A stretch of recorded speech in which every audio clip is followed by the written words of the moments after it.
I got so much motherfucking design on right now. Break it down, bring it back, make it clap. I got 3 old thoughts, new guap, wear that dick. Bitches on my line, and you know they come straight.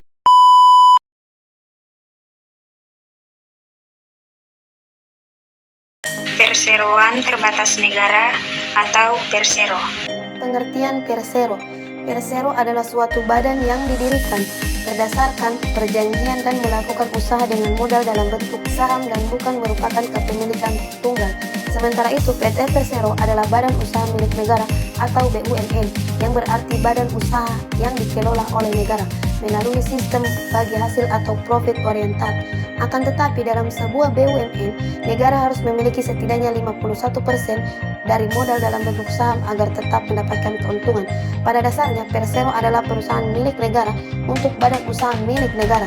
Persero atau Perum memiliki perbedaan yang jelas jika dilihat dari sisi kepemilikan atau sahamnya. Di sisi lain, perseroan terbatas atau PT dengan akhiran TBK memiliki konotasi yang jauh berbeda. Istilah TBK adalah singkatan dari kata terbuka yang merujuk dan menunjukkan bahwa saham perusahaan tersebut berada di pasar modal. Dengan demikian, sesuai dengan pasal 1 ayat 7 UU PT Masyarakat Umum dapat memiliki saham suatu perseroan terbatas yang berbasis TBK. Penawaran modal atau penjualan saham tersebut diatur dalam Undang-Undang Pasar Modal, khususnya nomor 8 tahun 1995. Secara spesifik, PT Persero Tbk adalah gabungan dari 2 jenis perusahaan, yaitu negara milik saham perusahaan sekaligus menawarkannya kepada publik melalui bursa. Lebih jauh, terdapat beberapa perangkat atau organ yang berperan di dalam sebuah persero, yaitu Direksi Rapat Umum Pemegang Saham atau RUPS, serta komisaris. Seluruh ketentuan dan prinsipnya diatur dalam Undang-Undang Nomor 1 Tahun 1995. Di dalam persero, yang bertindak sebagai rapat umum pemegang saham adalah pihak kementerian, sedangkan saham dimiliki oleh negara dan negara yang sekaligus bertindak sebagai pemegang saham selanjutnya dalam RUPS juga diberikan kewenangan untuk mengganti direksi ataupun komisaris suatu perusahaan. Sementara itu, direksi merupakan orang yang memiliki tanggung jawab dalam pengurusan, baik di luar ataupun di dalam pengadilan. Sedangkan komisaris adalah sosok yang bertugas dalam hal mengawasi menjaga performa perusahaan, serta membuat dan melaporkan ke RUPS. Pegawai yang bekerja dalam sebuah persero disebut dengan pegawai swasta. Selain itu, persero juga didirikan dengan tujuan menyediakan suatu produk barang atau jasa yang berkualitas untuk memenuhi kebutuhan masyarakat agar dapat memperoleh keuntungan.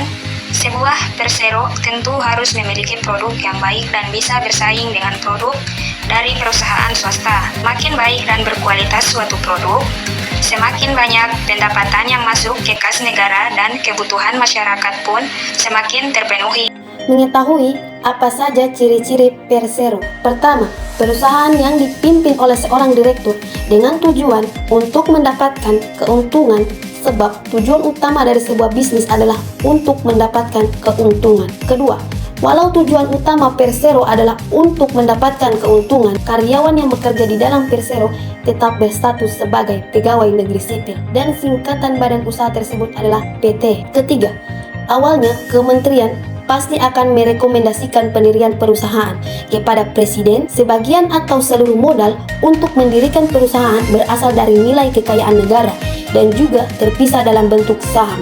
Keempat, kedudukan hukum persero diatur berdasarkan undang-undang dan memiliki 3 perangkat utama, yaitu Dewan Direksi, RUPS, pemangku kepentingan perusahaan. Jika seluruh saham dimiliki oleh pemerintah, menteri tersebut akan bertindak sebagai RUPS. Kelima, perusahaan tidak akan memenuhi syarat sebagai fasilitas yang didanai oleh negara, sebab perusahaan dibangun oleh menteri sesuai dengan peraturan perundang-undangan yang berlaku dan bertujuan untuk mendapatkan keuntungan hubungan. Perusahaan akan diatur dengan hukum perdata. RUPS memiliki otoritas tertinggi membahas laporan tahunan. Mengetahui beberapa contoh persero.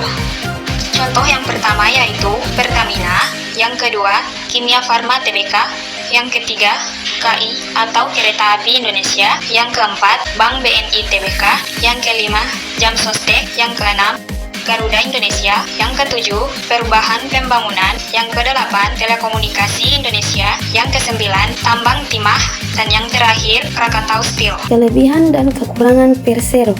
Setiap pemilik saham dari perusahaan Persero memiliki hak untuk memperoleh keuntungan ataupun kerugian yang sesuai dengan apa yang sudah disepakati dalam tujuan pendirian usaha tersebut. Adapun kelebihan dari perusahaan Persero adalah sebagai berikut. Berikut adalah beberapa contoh kelebihan Persero. Yang pertama yaitu setiap pemilik saham berhak mendapatkan laba perusahaan. Yang kedua, terdapat jaminan rahasia badan usaha. Yang ketiga, bentuk pengelolaan yang sederhana akan mampu memudahkan pemilik dalam mengambil keputusan secara cepat. Dan yang terakhir, setiap pemilik memiliki tanggung jawab pada seluruh kekayaan perusahaan sehingga hal tersebut bisa dijadikan sebagai agungan. Kurangan Persero. Walaupun memang ada sisi positif dari perusahaan Persero pun tetap memiliki kelemahan yang harus bisa dievaluasi bersama di dalam RUPS. Kekurangan perusahaan Persero adalah sebagai berikut. Pertama, perkembangan usaha akan sangat kecil, terlebih lagi jika pemiliknya kurang memiliki kemampuan yang mendukung. Kedua, jaminan kelangsungan usaha menjadi kurang bisa diandalkan bila pihak pemiliknya meninggal.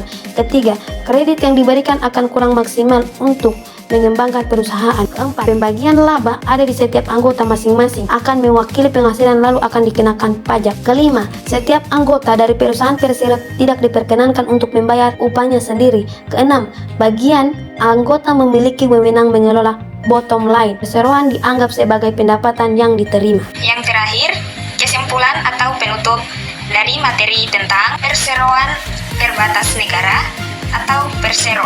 Secara singkat, dapat ditarik kesimpulan bahwa Persero adalah badan usaha milik negara atau BUMN yang artinya menjadi salah satu badan usaha yang dikelola oleh pihak negara dengan menggunakan sistem bagi saham atau profit oriented. Di sisi lain, walaupun dimiliki dan dikelola oleh pemerintah, tujuan dari didirikannya perusahaan ini adalah untuk mendapatkan keuntungan dan mengembangkannya menjadi lebih besar lagi. Beberapa cara untuk mendapatkan keuntungan adalah dengan meluncurkan produk atau layanan yang berkualitas tinggi agar konsumen tertarik untuk membeli atau memanfaatkannya. Dengan demikian, perkembangan Persero akan meningkat, termasuk menggait minat beli lebih banyak dari konsumen agar meningkatkan potensi keuntungan yang bisa didapatkan.